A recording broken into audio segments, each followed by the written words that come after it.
Please stay tuned for important disclosure information at the conclusion of this episode. Hi, and welcome to The Long View. I'm Jeff Batak, Chief Ratings Officer for Morningstar Research Services. I recently had the opportunity to interview Dan Ivascyn in a taped video shown at the Morningstar Investment Conference All Digital Day that was put on by my colleagues in Sydney, Australia. This is Dan's second appearance in The Long View, his first taking place back in May 2019 when Christine Benz and I interviewed him for the podcast. Dan is Pimco's Group Chief Investment Officer, a Managing Director, and a member of the firm's Executive Committee and Investment Committee.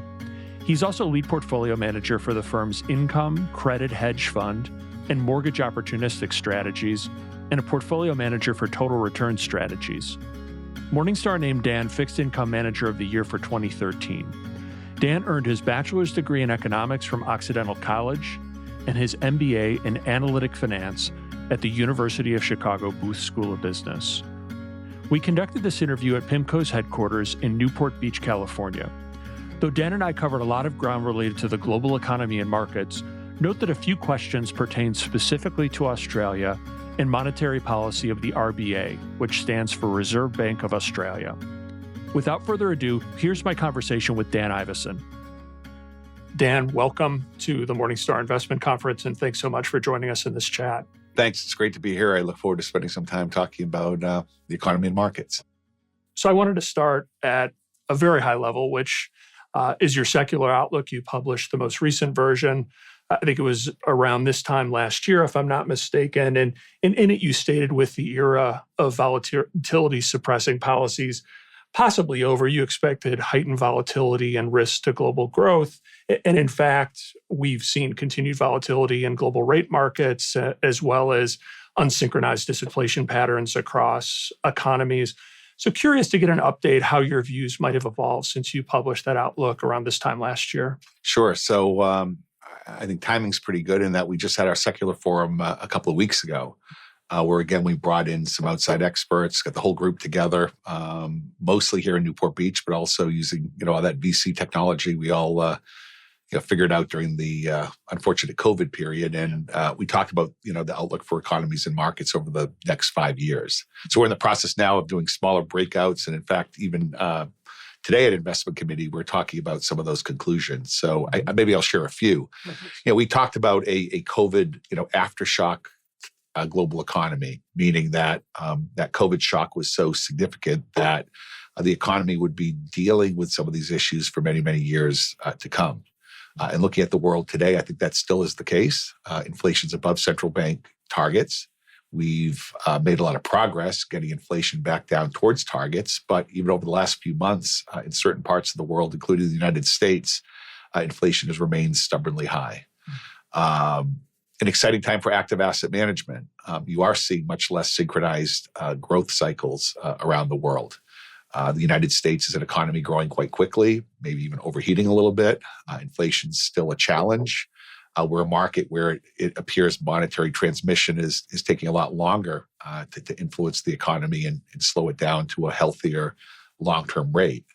China, not dealing with an inflation problem, dealing with a growth challenge, dealing with some disruption and uncertainty across the private sector. And then over in Europe, UK, Europe, even Australia, Canada, a more mixed picture. I think those economies that I just talked about arguably have more sensitivity to front-end policy rates, mortgage markets, consumer credit markets that are more floating rate, in contrast to the United States, which is a 30-year fixed market, almost in its entirety since the GFC.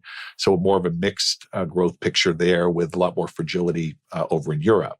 And when you get to the policy area, a lot of uncertainty there too, but the likelihood for less synchronized policy decisions. Other parts of the world may be able to lower interest rates ahead of the United States, creating more total return potential for those bond markets. The fiscal picture is very different around the globe, with the United States having the most significant fiscal response during COVID, now running some of the largest deficits in the developed world.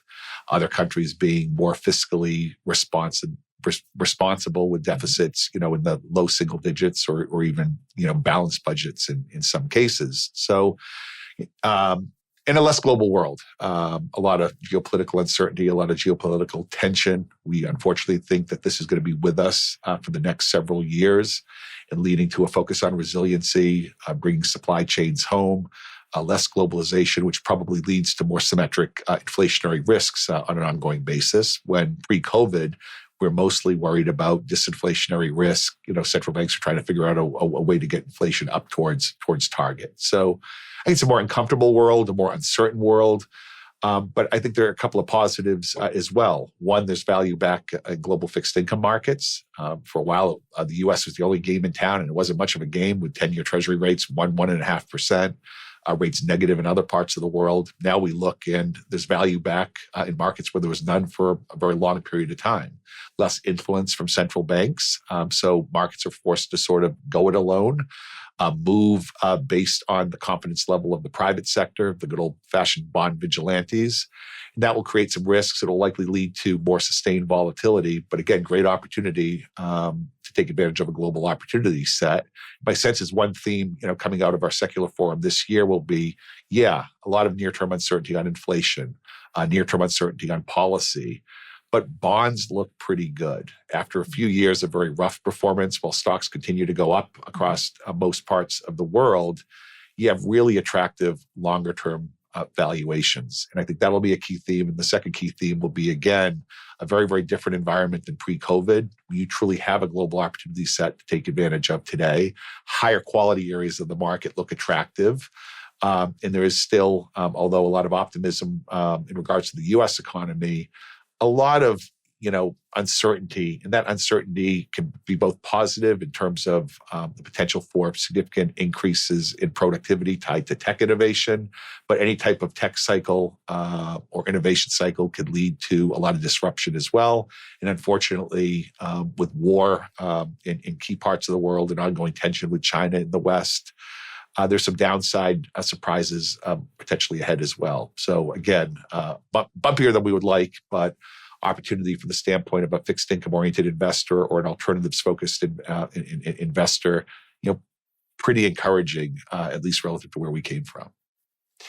Considering the recent trends back towards tightening credit spreads and increasing stability in some of the larger economies, including the U.S., how should an investor think about reconciling that with some of the notes that you sounded in your most recent secular outlook, which talked about an emphasis on resilience and a preparedness for an uncertain, risky future? How should investors tie those two things together?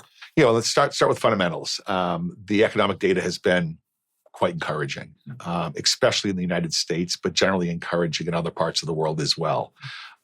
Many forecasters, including Pimco, would have thought you would have needed to see more economic weakness after the significant tightening in policy rates around the globe to address very, very high inflation levels.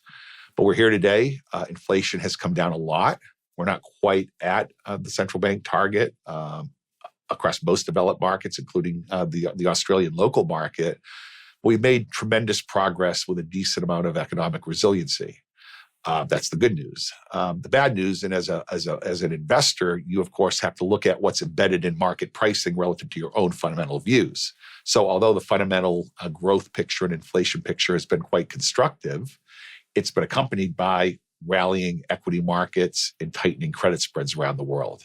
So when we look at where we are today, we do think that there's a little bit of complacency embedded in these very, very high levels of equity prices. When we look at the most economically sensitive areas of the credit opportunity set, particularly floating rate credit, that would be senior secured loans, segments of the direct private lending area.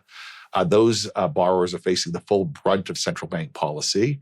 Most of them are not perfectly hedged, in some cases not hedged much at all in regards to interest rates.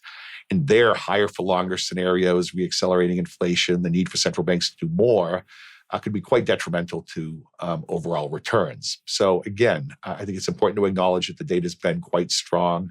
The data has held up, certainly in the U.S. market, but I think a lot of that's already reflected in current valuations. So we still think, given pretty elevated equity markets, pretty tight credit markets, that investors still should look for resiliency.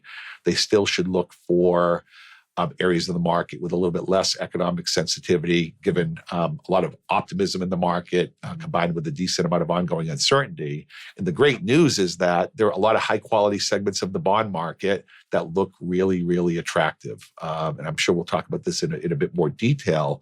But finally, there are alternatives to simply going down in credit quality to try to pick up the income that you're looking to target as an end investor. And now you can do so in a diversified global opportunity set, up in quality. And I think, again, given the uncertainty and given elevated valuations, that's the focus for now. Over a 5-year period, we do think there are going to be opportunities to go on offense, take advantage of portfolio flexibility and liquidity to target some of those riskier segments of the market. Right now, we think stay up in quality. Don't try to be a hero. Don't try to make it more complicated than it needs to be.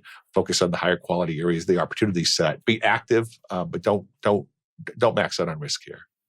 Definitely want to delve into some of those areas that you referenced before that you think are looking more target rich at this point. Before we did that, I thought maybe we would take a moment to talk about the rate cycle. And the market seems to have misjudged the Fed's more patient timetable for easing.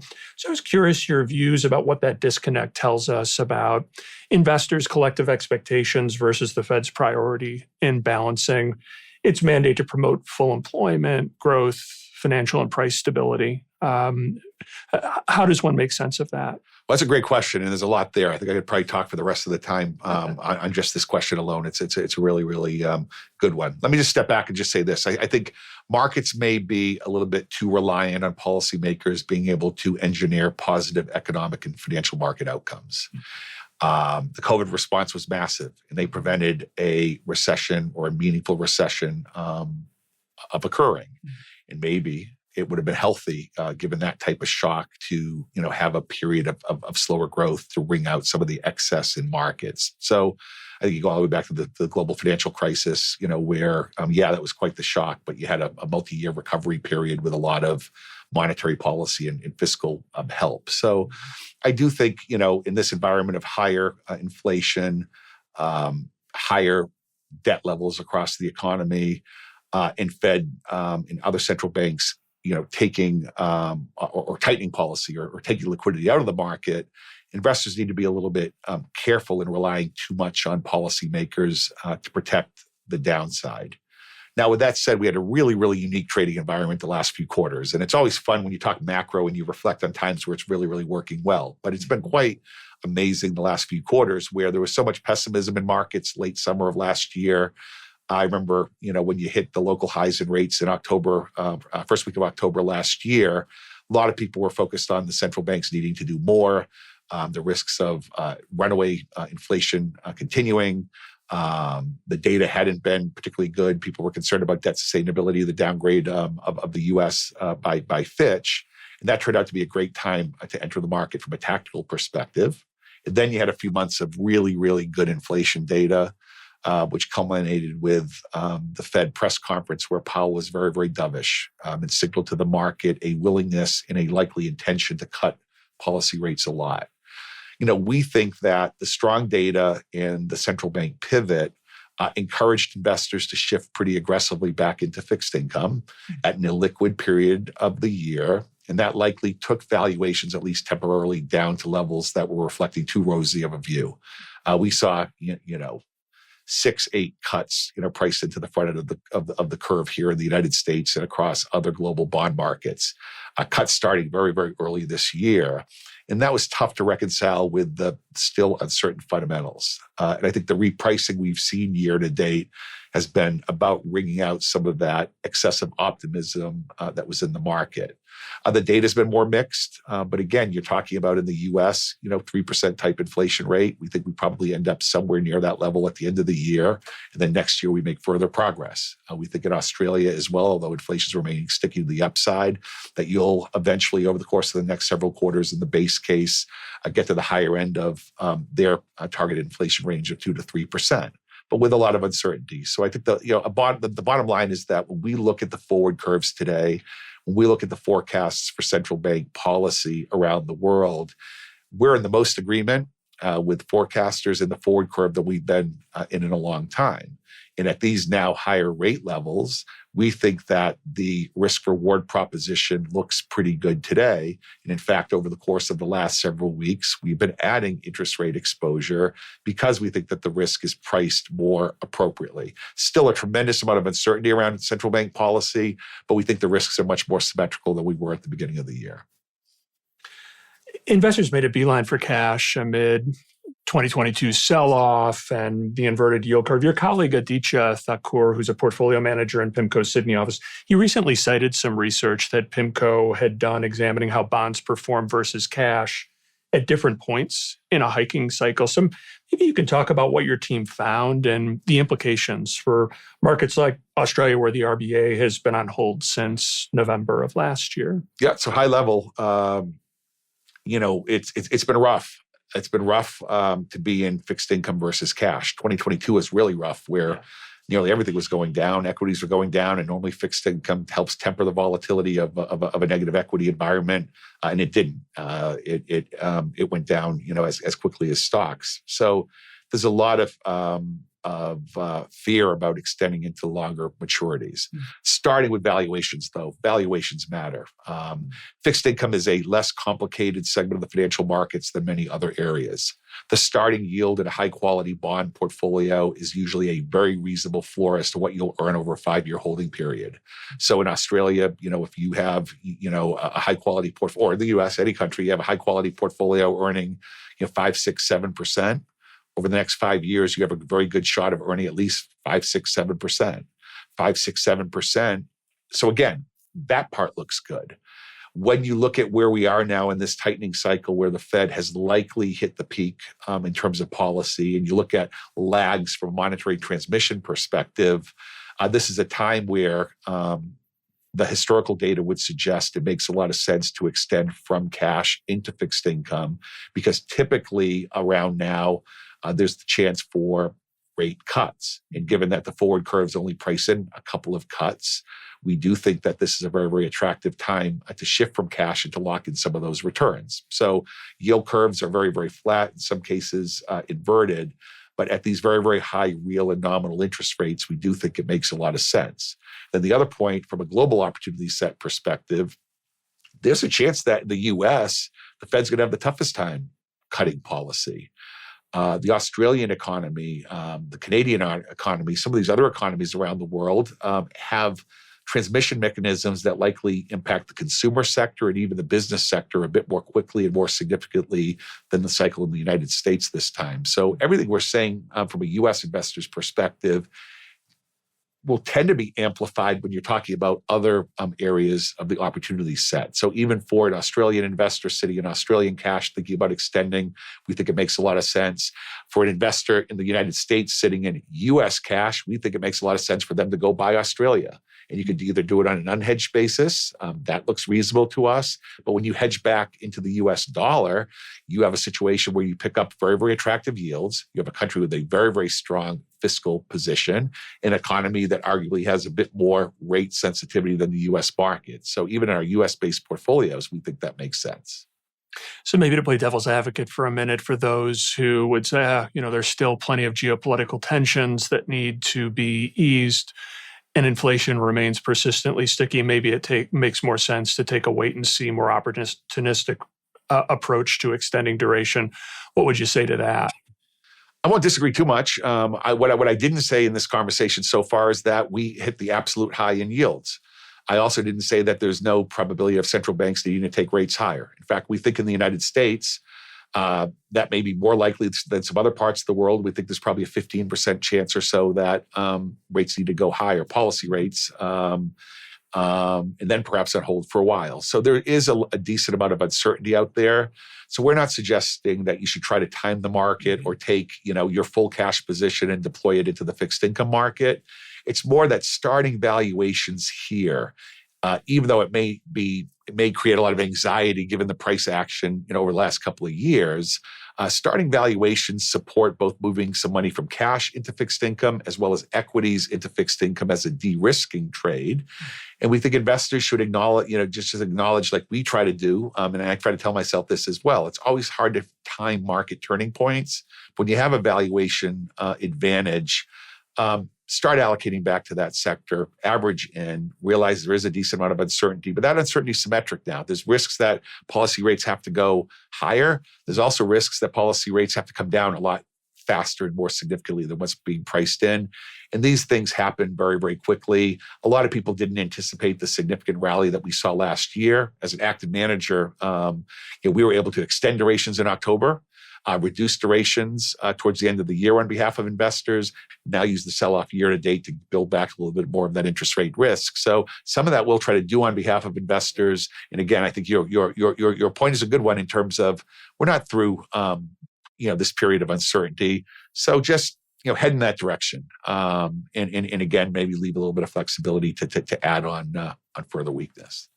Another point I'll make too is that higher rates are obviously not going to be great for bonds.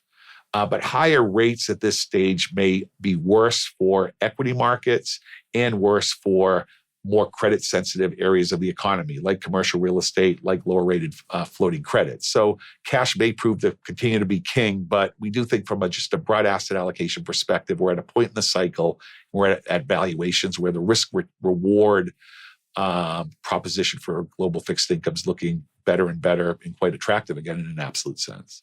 I'm going to turn to Australia and the Australian fixed income market. There's debate about when the RBA will cut and whether it'll coincide with Fed action.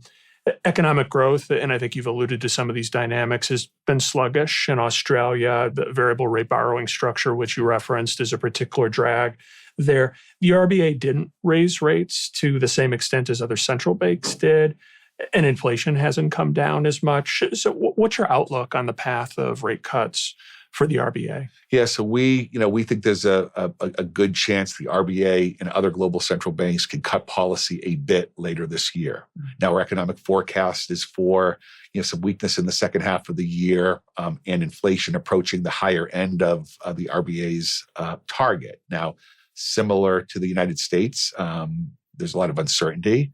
You could see a situation where the RBA remains on hold for an extended period of time. And there are a few global reflationary type scenarios that could lead to them needing to tighten. But when we look at Australia, we do think you have an economy where the rate transmission mechanism is more efficient than what we see in the US. We think that you'll make continued progress on the inflation front.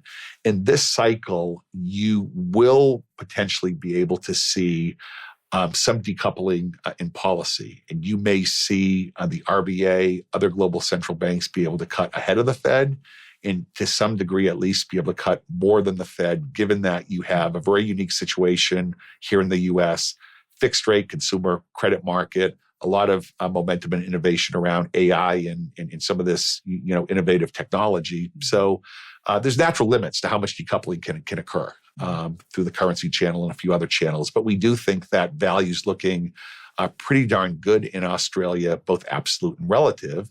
And then what are we doing about it? Including being quite optimistic about Australian local mandates. We're adding Australian interest rate exposure across our broad global diversified strategies. So we've been steadily adding that risk, putting our money where our mouth is, so to speak. And we think from a risk return perspective, for a very, very sound government from a fiscal perspective, really great risk reward in the Australian market.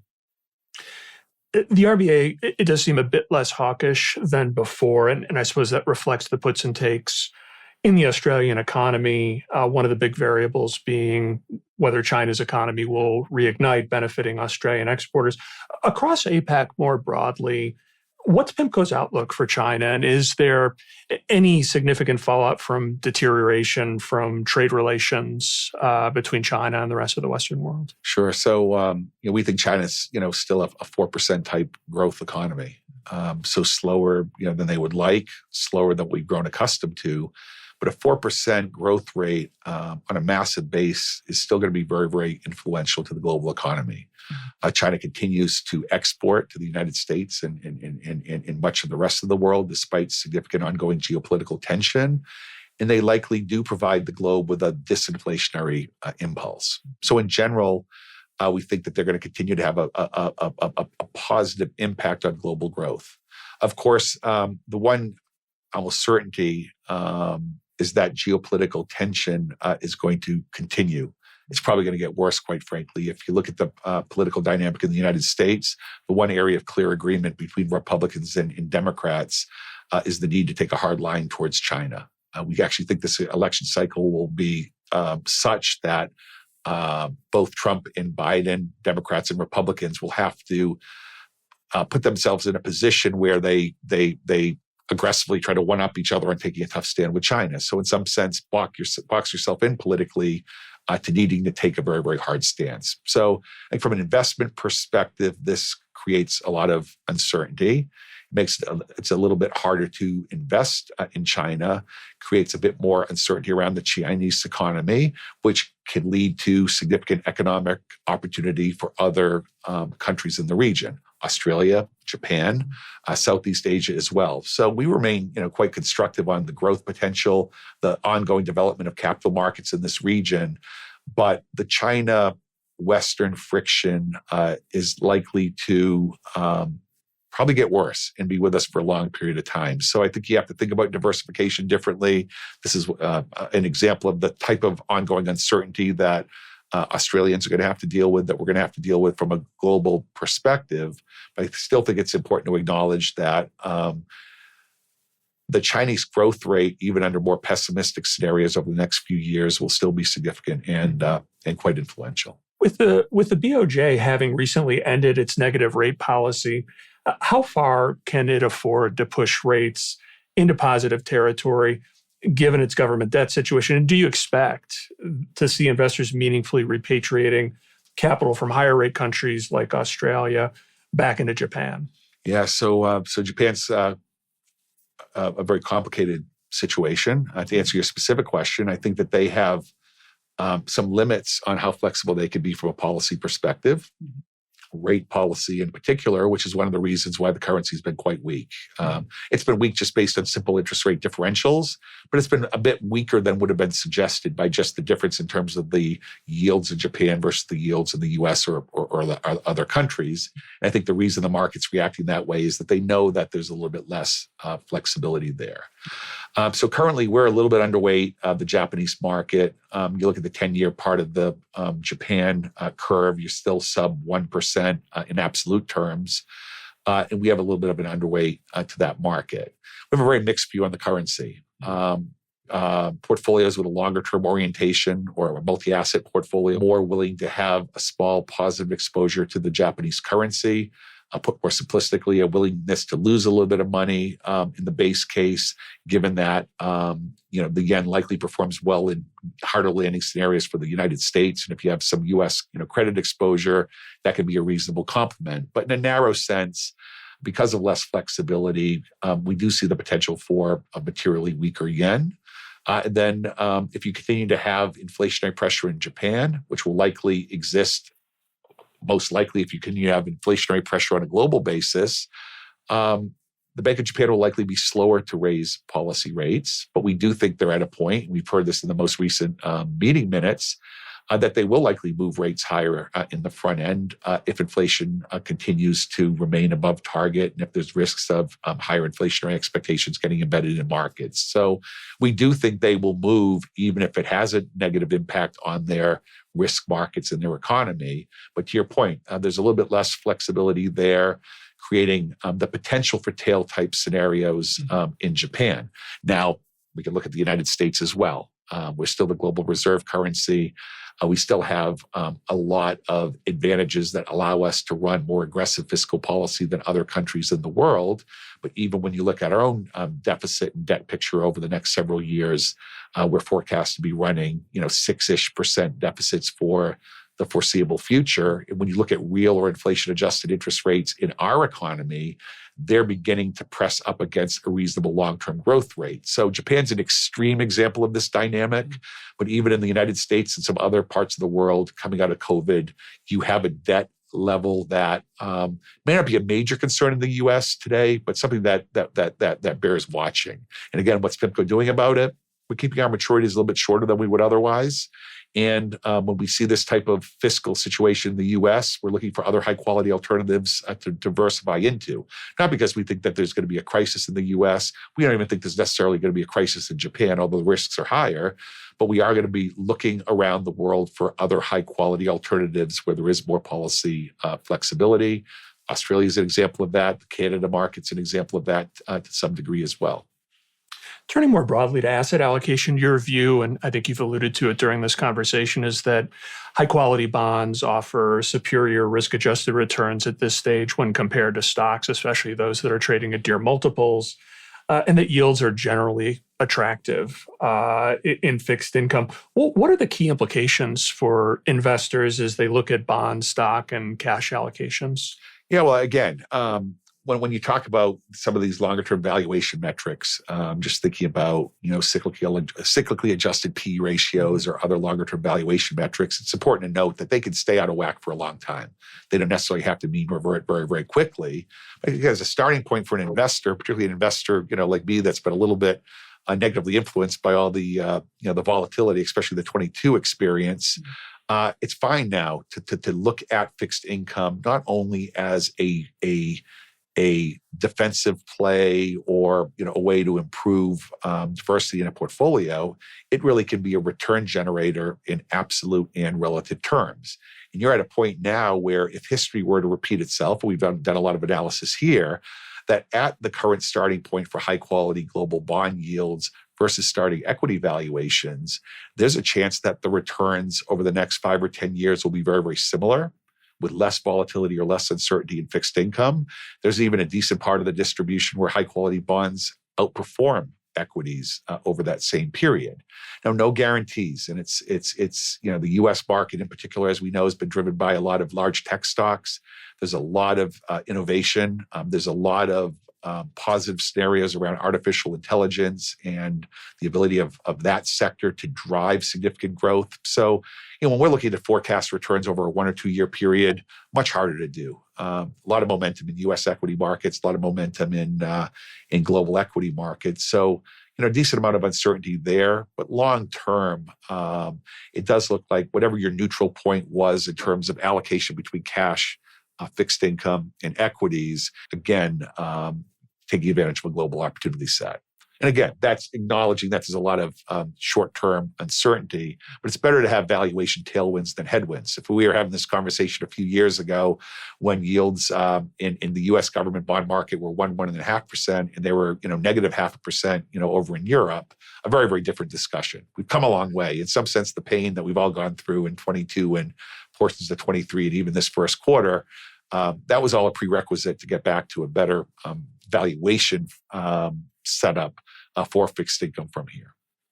My last question, I wanted to ask you a little bit about alternatives, private credit in particular, if I'm not mistaken. I think that, Pimco is bullish longer term on private credit and alternatives, but you've also noted some of the risks near term that you see, including losses following a period of rapid expansion and perhaps lax underwriting standards in pockets of that market. Are you yet seeing any pickup in private loan impairments? And do you have any advice for investors and advisors who are trying to navigate this area?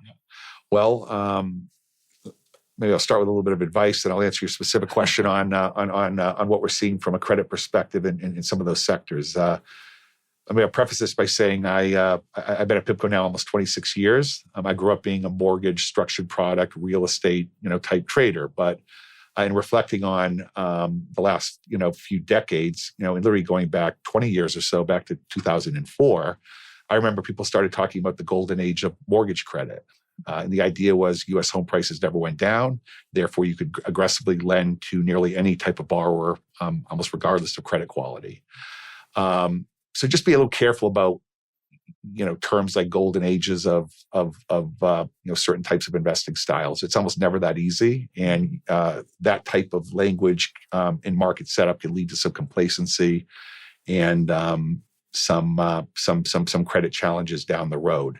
I don't think we're anywhere close to where we were pre-GFC, but we do have an environment today where policymakers haven't allowed recessions to occur. Just when they were about to occur for legitimate reasons, like a global pandemic, there was a massive fiscal response.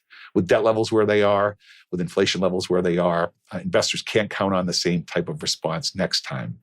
And when you look at all the policy tightening that has occurred, and you contrast that to this massive growth in floating rate lending to lower quality corporate borrowers, you just want to be a little bit careful there. You want to be selective. You want to make sure that you underwrite managers that are focusing on returns first and growth at their own corporate level second, or growing through good risk return decisions. And we do think that there are the ingredients for a little bit of further excess building up in those markets. So I think you should just be cautious. And I mentioned the golden age of mortgage lending. Well, that ended poorly. It created a lot of problems. So today, when you look at where you've had very solid underwriting fundamentals, limited growth, quality documentation, it's in the consumer markets today. So ironically, the sectors that created the most problems back 20 or so years ago have the best fundamentals today. The areas that performed reasonably well and were reasonably well behaved from an underwriting perspective back then are the areas where you've seen a lot of the growth, reduction in investor protections, and again, floating rates. So with a decent mismatch from an asset liability perspective. So I think it just warrants caution. Don't mean to sound overly alarmist. Then to your specific question around deterioration. Yeah, we have seen very, very strong fundamentals in consumer sectors where you've had a very, very strong asset liability match. U.S. fixed rate mortgages against a home where there's been underbuilding for the last 15 years. Really strong performance, only very slight incremental deterioration more recently. In the floating rate consumer credit markets, but especially the credit markets, you are seeing the pressure from higher interest rates in terms of lower interest coverage levels on average. When you look in the private markets where there's less transparency, you even see more extreme deterioration in those metrics. And when you look at the tail, the worst portion of that distribution, there are even greater concerns here. So there'll be a mindset to extend, to try to buy time. But if you have higher for longer rate scenarios, even higher for longer rate scenarios that are accompanied by economic weakness or earnings weakness, we do think that there's going to be more disappointment in those sectors and opportunity for investors to allocate more capital at that point in time. Commercial real estate is somewhere in between. Multifamily is very similar to single family. Someone can either live in a single family home or rent in a multifamily unit. There you have prices that have come down while U.S. single family homes have gone up in price. The big difference is in the multifamily space, a lot of people funded floating rate, and they're feeling the pressure in the form of higher debt service. So there's a lot of good real estate that just has a bad cap structure, just like there are some tough companies that were borrowing in the private floating credit markets now that are facing significant interest coverage stress. So not a catastrophe, but problems ahead, more problems than I think people are admitting at this point in time. So just be a little bit careful there. Don't make it more complicated than it needs to be. Focus on lending to the consumer, lending to the household, asset-backed lending in areas of the market that have been curtailed or contained based on a lot of the post-global financial crisis regulation. Well, Dan, thanks so much for participating in the Morningstar Investment Conference. We so appreciate your time and insights and for giving us the perspectives that you have. So thanks again. Thanks. Appreciate it as always. It's great to spend some time with you, and best of luck for the rest of the year. Thank you very much. From Newport Beach, I'm Jeff Patak, signing off. This recording is for informational purposes only and should not be considered investment advice. Opinions expressed are as of the date of recording. Such opinions are subject to change. The views and opinions of guests on this program are not necessarily those of Morningstar Inc. and its affiliates. While this guest may license or offer products and services of Morningstar and its affiliates, unless otherwise stated, he or she is not affiliated with Morningstar and its affiliates. Morningstar does not guarantee the accuracy or the completeness of the data presented herein.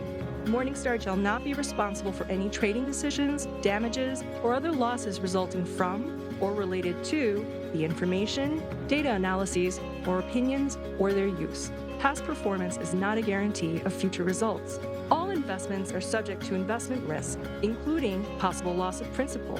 Individuals should seriously consider if an investment is suitable for them by referencing their own financial position, investment objectives, and risk profile before making any investment decision.